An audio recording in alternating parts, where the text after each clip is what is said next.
আসসালামু আলাইকুম। আশা করি আপনারা সবাই ভালো আছেন। আমিও খুব ভালো আছি। আপনাদেরকে কিছু কথা পড়ে শোনাবো। কথাটি হচ্ছিল গিয়ে, আমার হাতে যে কাগজটা দেখছেন, এই কাগজে একটা চিঠি লিখছিলাম আমি যাকে ভালোবাসতাম তার জন্য। কিন্তু আফসোস, তাকে দিতে পারলাম না। কেন দিতে পারিনি? আমি যেদিন চিঠিটা দেবো তার 2 দিন পরে তার শুনি বিয়ে হয়ে গেছে। পরে আমি চিন্তা করলাম, যাক, ওকে আর চিঠিটা দেবো না। এটা আমার কাছে যত্ন সহকারে আমার মানিব্যাগে রেখে দিই।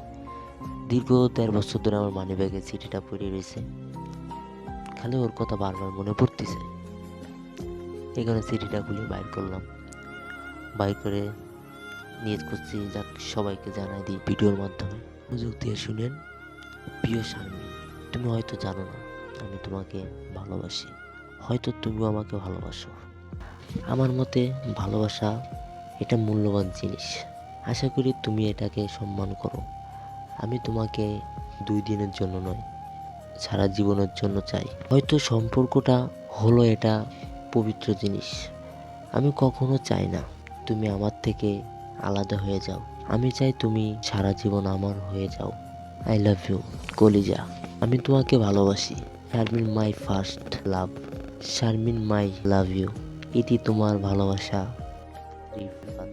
আফসোস, তাকে পেলাম না।